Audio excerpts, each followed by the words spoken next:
Today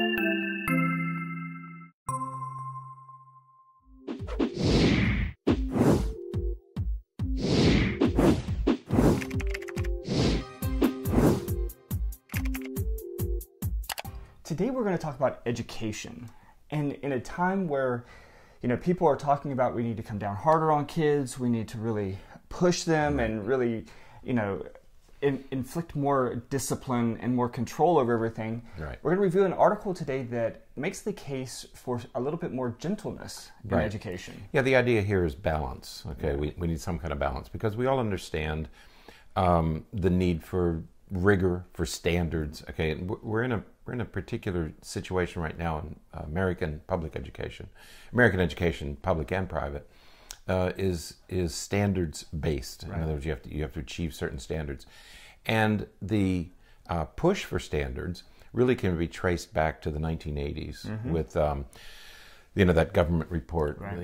A nation at risk. Right. That's what set the panic, and it was during the 1980s that the Secretary of Education said, we've got a problem here. Other countries are surpassing us. Their students are doing better on international examinations. They're training more doctors and more engineers and more scientists, and the United States is falling behind. Right. So that sort of set a little bit of a panic into the educational system.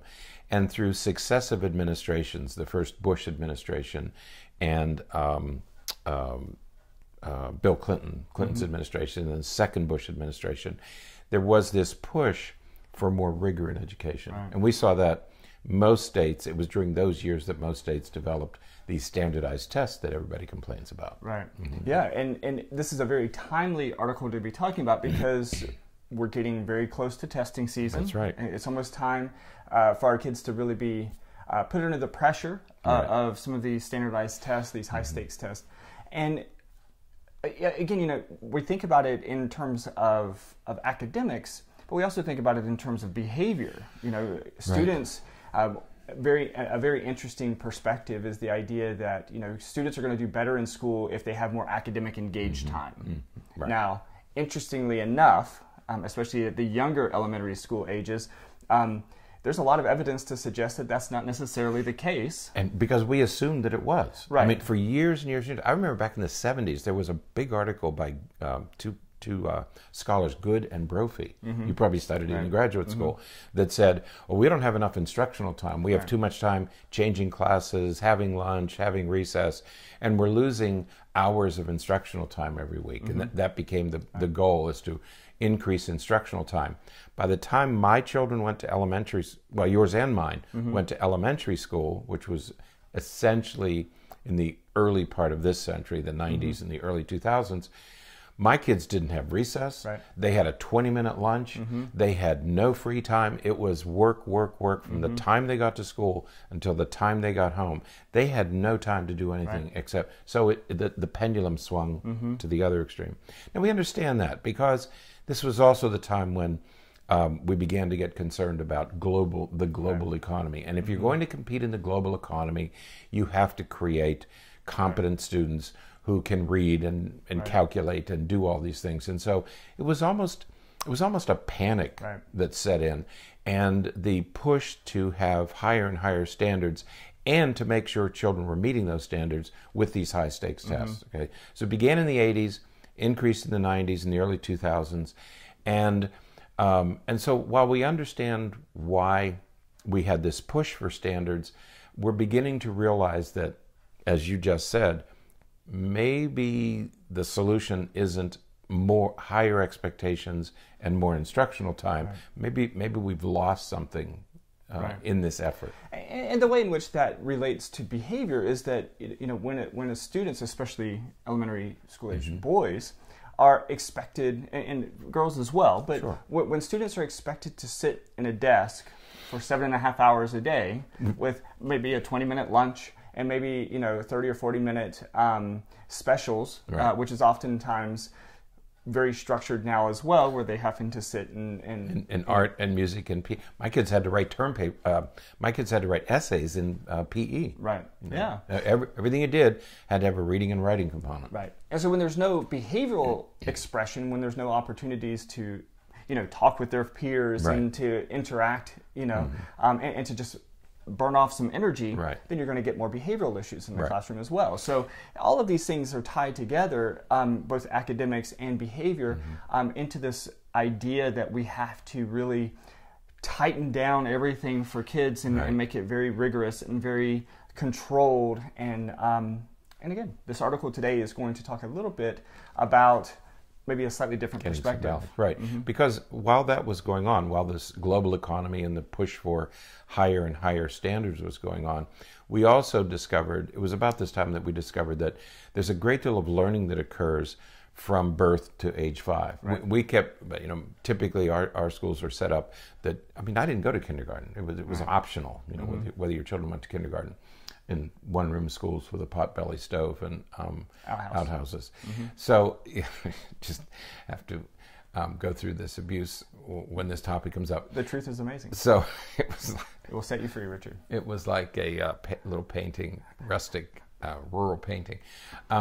So anyway, it was at this time that we said, wait a minute, we're losing all these years of rapid learning. So let's not wait until kindergarten. If I want my kids to get into the elite universities of this country, let's start as early as possible. Right. And so when you go to cities like San Francisco and New York and Chicago, we have these very expensive and very elite private, it actually starts at daycare.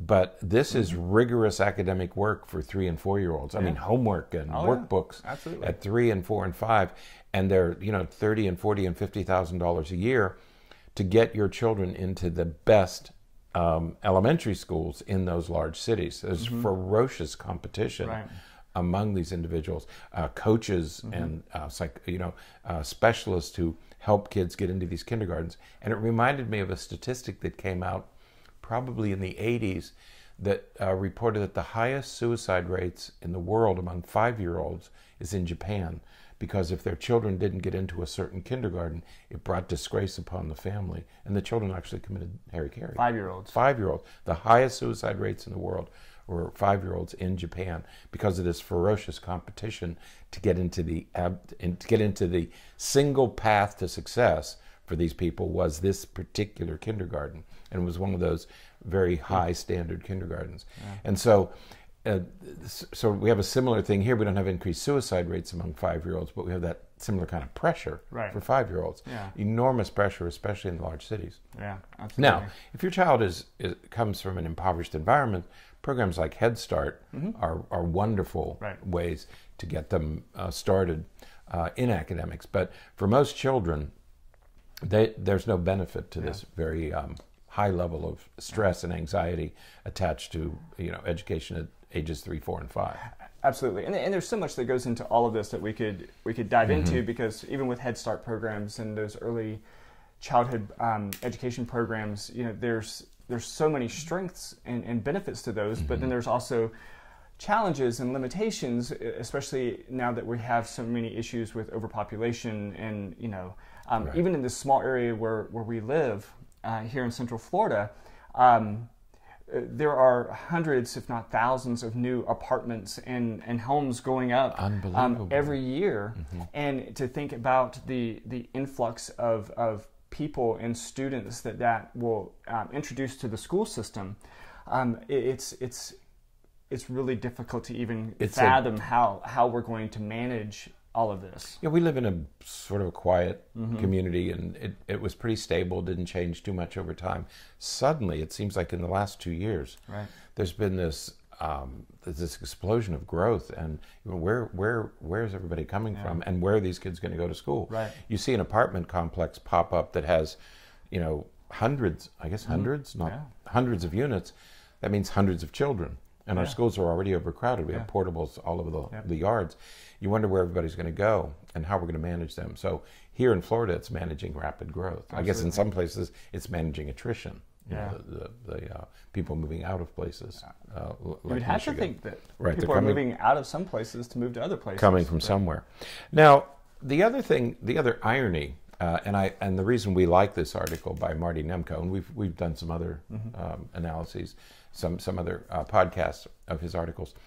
One of the reasons we like this is because while standards are increasing and pressure is increasing, and in fact, what we have now are very elite private academies within the public school system. We call them magnet schools. Okay, right. They're supposed to focus on, but what they really are is more pressure and higher standards. Right. And so, at a time when we have higher standards and high stakes tests, it's ironic that we're also producing, by the time these kids get to universities and sometimes in high schools, they demand trigger warnings.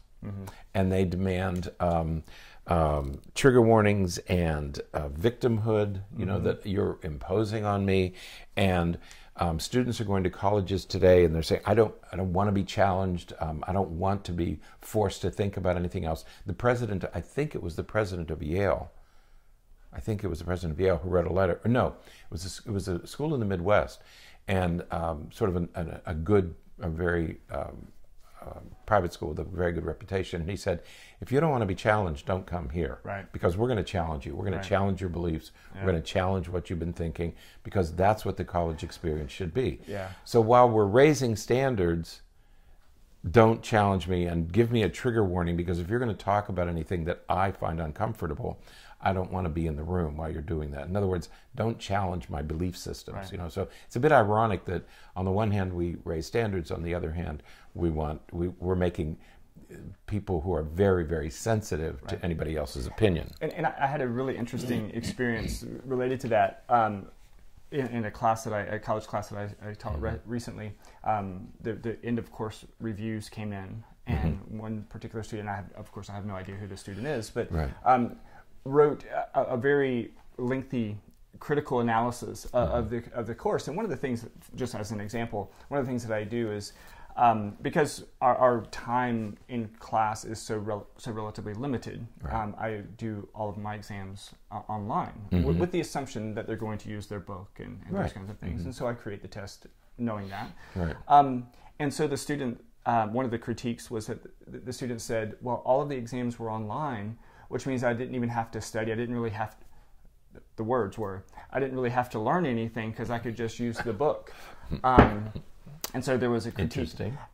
Yeah, because once again, I don't want to learn anything that I don't have to learn. Right. That this is within your field and within your domain of interest, supposedly. Professional development, and these are the skills that you're going to be using. Exactly. Right. You choose not to learn. Right. In that person's words, choose not to learn the material because you don't have to.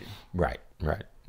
Interesting. But we're doing that. We're doing that to kids because we're not teaching them the importance of learning and the importance of education and why they need to learn these things. We're teaching them that just follow this rubric. Just do this. Just do this, and you will pass. And so when we talk about passing is all that matters. Right. And when we talk about skills-based learning. Right. Okay. What happened in the process, and this is one of those very sad unintended consequences, is that's the singular focus now, is on the skill. I don't want to be challenged. I don't want to do it I want you to tell me what I have to learn. I will then go learn that, and that's all I expect to have happen.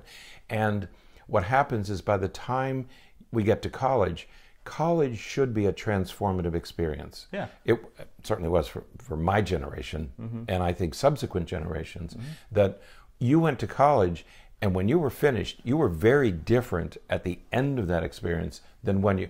Imagine that. You're a senior in high school. 4 or 5 years later, you have a college degree. But it's not the degree, it's not the skills. Right. It's the experiences that you've had, the ups and downs and the failures and managing things. That's what changed you into somebody very different than being a high school student. If all you do is add skills to a high school student, you still have a high school student. Right. Okay? So it's supposed to be transformative. And what Nemco is saying in this article is, we're not transforming people. Right. We're simply hanging a bunch of skills that so now you can do this. You couldn't do this 4 years ago, but you can do it today. But you're still the same person. Right. You haven't challenged yourself. You haven't thought about other ideas. You haven't tested other ideas. And so where's the skill? So we have this push for skills, but where's it taking us? Okay. Yeah. So in the article, he says, maybe we ought to get some balance back, starting at preschool. Maybe we ought to get a little balance back to reintroduce some of the things that make education a transformative experience and not just the acquisition of skills. Right. Okay? And I like how he, and as we'll go into this, he breaks it up in elementary and middle school and then high school, because there's some differences that we need to consider. That's right. That's right. And when we do, when we talk about how children develop, or that children develop, child development, human development, at every age, across the spectrum, is always in 5 areas: gross motor, fine motor, language, cognition, and social emotional. It's a danger. It's always a danger to stress one or two at the expense of others. How many generations have we said, well, we want kids to do more than just play sports because they have to get an education or they have to be nice people, okay? So you can't sacrifice 4 domains of development just to develop their motor skills, okay?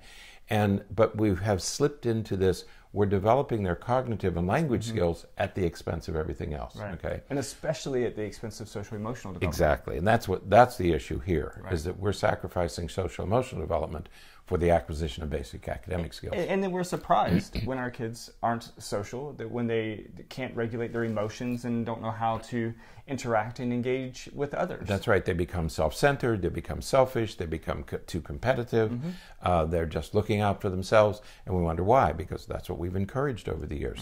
You have to do better than everybody else in order to compete in the global economy. Right. Okay.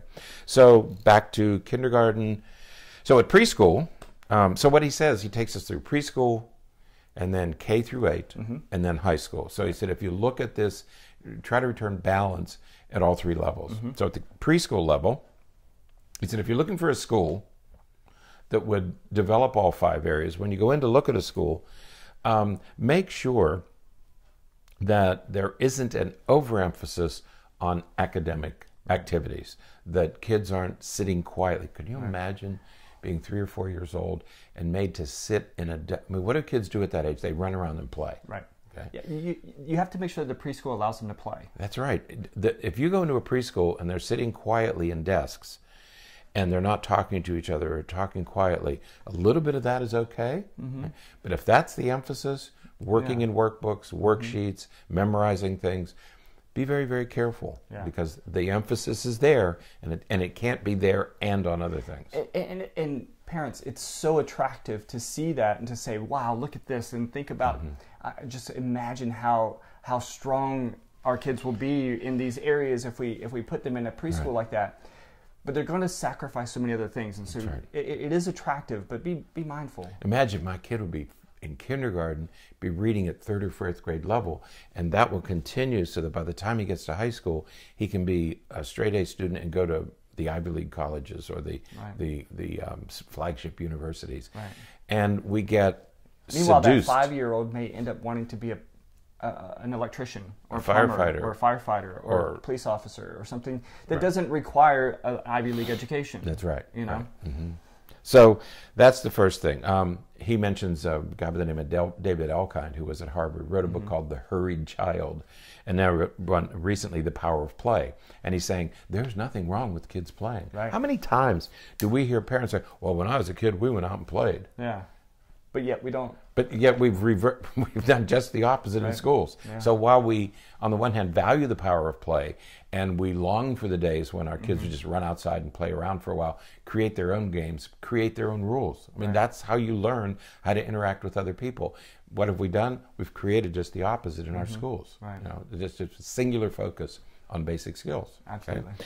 So then we move up to the kindergarten through grade 8. What should we look for? Okay, and quite simply, he says you got to look for a school that is interested in developing the whole child, all 5 areas. Okay, be especially wary if you walk into a school and you notice or feel competition among the students, that there's a lot of competition in the room. Okay, that would be a bad thing. All right.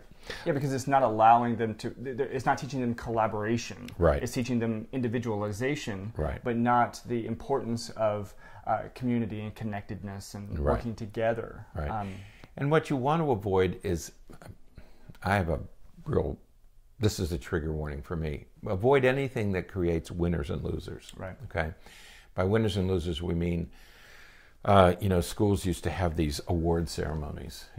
Those are awards for genetics. Okay. There's nothing about that that's good for kids. There needn't be competition. We shouldn't be rewarding the highest achievers, because the highest achievers are the highest achievers every grading period, every year. Yeah. In fact, I would do it with valedictorians. And what's interesting now, certainly winners and losers is okay in sports and things like that, because that's a forum appropriate to that. That's where emotional development occurs. So there should be winners and losers there. But it blows my mind when students get perfect attendance awards in like elementary school. Right. Well, the reason that they're at school every day is because their parent brings them. Right. It's not like the child chooses, I'm going to go to school or not go to school. Well, hopefully they're not choosing whether or not they go to school. The child is not choosing to be sick. Right. That's right. Yeah. If they miss school because they're sick. So we're rewarding perfect attendance, which it's great to be at school every day. Obviously, you have to be at school every day if you want to be exposed to the academics and everything. However, most kids don't have control over that. That's right. Until you can drive your own car, you have no control over that. So it's really the parent who's getting the reward. Yeah. I mean, they're the ones who are setting it up. And I don't get punishing kids for frequent tardies. Yeah. Well, how is that second grader getting to school except for his parents? So you're going to punish the kid because the parent gets into school late. You were telling me a story recently about one of your patients or some kid that you met who said, I can't do, well, my mom's not here. Yeah. She's not available. I mean, I'd love to be at school. Yeah. But if my parents aren't here or they don't drive me or they don't wake up, I can't do anything about that. What's he gonna do? I can't put pressure on my parents. Right. Yeah. Or I can, but I run the risk of... Play the consequence for that. Right. That's right. So if you walk into any school, anything where there's competition, I always tell the same story that, no, that's probably saying too much. Any school that you walk into, when they create competition with awards, prizes, special recognition, be very cautious, because those kinds of competitive places are really not very good for children. They're good for some kids who are always winning. Right. But for the other kids, you take an elementary school of 500 kids, there can only be one student who's the top student. Okay. Right. So 499 get to watch. Okay. Right. That's not how education works. Right. Okay? Or that should be on the athletic field. Right. Who's the fastest? Only one person can be the fastest. Okay? Right. And that's an appropriate place to have a winner, and we're against participation trophies and all that. Okay. Right. There should be winners on an athletic field. Right. There shouldn't be winners and losers in a classroom. Right. Okay. Yeah. Second, are students productively engaged, or are they miserable? Yeah. And that's another.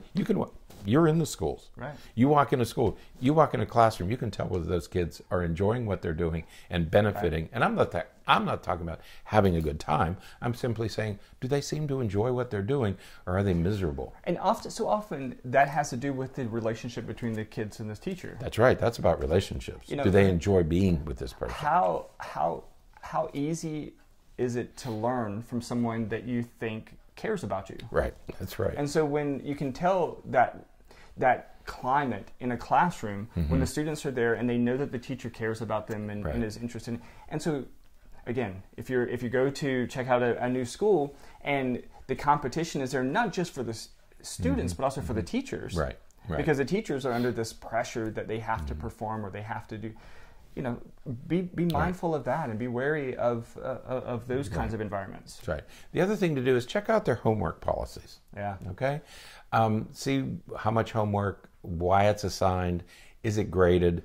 Because once again, if they have a rigorous homework policy and the homework is evaluated in any way, whether it's weighted, unweighted, whatever it is, if homework seems to be an important part of what they're doing, a lot of memorization, a lot of homework, be wary, be very, very cautious, because first of all, there isn't any, I think you were talking about this. Didn't you do a talk about homework recently? Yeah. And you one of the points you wanted to make was there's no correlation between homework and academic success. No, there's not. And in fact, one of the schools that I work at is really strongly moving into the direction of basically a no required homework policy. Right. And there is very little research to suggest that homework in and of itself is really effective. Certainly studying and those kinds of things is important, but you teach those skills and you encourage students to do that. But to say, you have this worksheet to do and it's going to be graded the next day. And again, you're not evaluating the kid, you're evaluating the family. Right, because there are so many factors that come into play as soon as the student leaves the school campus that influences whether or not that student's going to get the homework done. And then, then they get a grade. Right. Then they're graded. And it just is so unfair to the children. Right. Okay. Even if you do, whether they did it or not, a pass-fail type of yes, they did it or no, they didn't do it. Even if you did that, you have no idea what happened in that child's life as soon as they left the school to even have any idea as to whether the kid could sit down for 5 minutes and put the pencil to the paper. That's right. Right. And so be careful of homework policies. Everybody thinks, oh, you got to have homework, you got to have rigor. But in saying that, you're back to the same idea. You got to push, you got to have standards. Right. No, be careful of that because you're backing into the same problem of focusing on one thing at the expense of everything else. Absolutely. What about extracurricular activities? And this really begins to happen in late elementary, middle school, and especially in high school. Right. Are kids joining clubs and organizations just to build their resume, just to pad their resume for college, or are these things that they really like to do? Right. Do I really want to be in the band, or am I just going to play the cymbals because I need to be in the band, or I need to be on the tennis team, so I'll just join and never compete. But I can put it on my resume that I was a member of the tennis team. Or is tennis something I enjoy? And students think that way. That's right. They join clubs just so they can have a lot of activities under that part of the college application. It's not that they're enjoying these things. Right. It's they know they have to sign up, so they sign up. Right. Doesn't have any meaning. And then finally, the whole issue of overscheduling. That if my kids are going to have a sterling resume by the time they get out, they need 100 in Florida. They need 100 service hours. Right. But wouldn't it be better if they had 500 service hours? Yeah. And so we overschedule our kids, or we lie about what they're doing, and get our friends to say, "Yeah, I did 10 service hours." So be very careful of that kind of thing. Why are kids doing it, and are they really enjoying it or not? And of course, we shouldn't be overscheduling them. Right. So in our country today, there are too many kids who have way too much free time. And what are they doing with that free time? I can tell you what boys are doing with that free time. They're playing video games.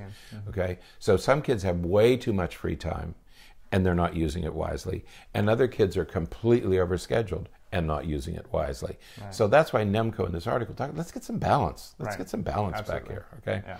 Then when you get to high school, of course, for many, many children, the pressure is to get into the elite colleges, okay? That begins, just the right school. And let's be mindful that when we're talking about some of the high school stuff, we are still talking about middle school, because we have 7th grade, sometimes 6th graders, taking high school level courses. That's right.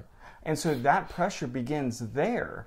I've seen 6th and 7th graders who are taking honors high school algebra, a freshman course that's 2 or 3 years above their developmental level. And here they are under that pressure already when they're not even socially, emotionally mature enough to be able to handle some of that kind of pressure. They're still struggling with being an early teenager, which is the 2 or 3 years from puberty out. Those are the most difficult years for teenagers. By the time they're 17 or 18, things have calmed down. The difficult years for teenagers are the first couple of years. So now you're taking these kids going through the worst part of adolescence and saying, here, let's take Algebra 1 when you're 11 or 12 years old. You know? Don't be seduced by that. If you're a parent, your kids don't have to take algebra. I don't care what their scores are. What are they hurrying to? There's no reason for that to happen. Right. Yeah, bragging rights. My kid took algebra 1 in the 8th grade. You don't need to. Okay, there's no need for any kid in middle school to take a high school course. It's not necessary. It's not healthy. For some kids, it might be fun, and they'll do fine. But that's just a handful of kids. But it goes back to, are they doing it because they enjoy it, or are they doing it because they feel the pressure that they have to? That's right. And so what the goal is, well, you have to get into the elite university in your state or in the country. Okay, and so in our world in Florida, the elite university is the University of Florida. Everybody said that's the standard. Okay, I'm going to get into UF. I'm going to get into the University of Florida. When you're talking about state schools here in Florida. In Florida. And so you have, so it starts with, do I want to go to a community college, one of our state schools, which offered to get your first 2 years out of the way is perfectly okay. Okay, or do I have to go to a 4-year? Parents come into the office and they say, well, he's going to mess up and he's going to have to go to Polk State. Yeah. That's not a failure. That's where I went. Nobody has failed. Right. Polk State doesn't mean failure. Polk State means a little bit different path. You're going to take 2 years here, and you can still go on to a 4-year university. Because it's like, especially when you're not even quite sure what you want to do. That's right. I don't even know whether I want to go to college. Right. Okay. And I tell a lot of the kids, teenagers and high schoolers that I work with, and parents, that I went to Polk State. Right. Well, it was Polk Community College at that time. Right. And I think a lot of them are surprised, not for any reason except that, so you can still go to graduate school if you go to a community college. I know a guy who went to Polk, it was Polk Community College in those years, had to drive this old clunker to Winter Haven because there wasn't one here. Became a pharmacist, very successful, went to the best pharmacy program in the state of Florida, worked all of his life. I mean, it's just a different path. Okay, there's no failure here. Nobody has failed anything.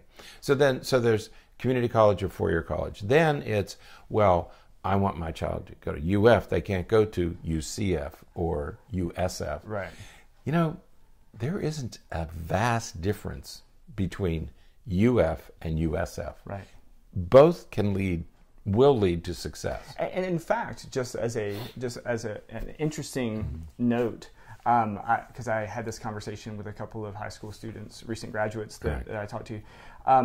They eventually want to go to medical school. Right. And so they want to go to Florida, University of Florida, so that they can do their pre-med there and then go to medical school there at Florida. Well, University of Florida, traditionally, and like many medical schools, they don't typically take graduates from they don't their take their own own school. Graduates, right? They take a handful. Right. They're very selective. So if you go to the University of Florida for your undergraduate, the probability is very low that you're going to go to University of Florida for not medical because school. you're not qualified, but because they will only accept so many because they want to get students from other places. Okay, so it may have nothing to do with your academic record. Okay, so don't worry about that. It's not worth crushing a kid for 4 years of high school to go to USF rather than UF.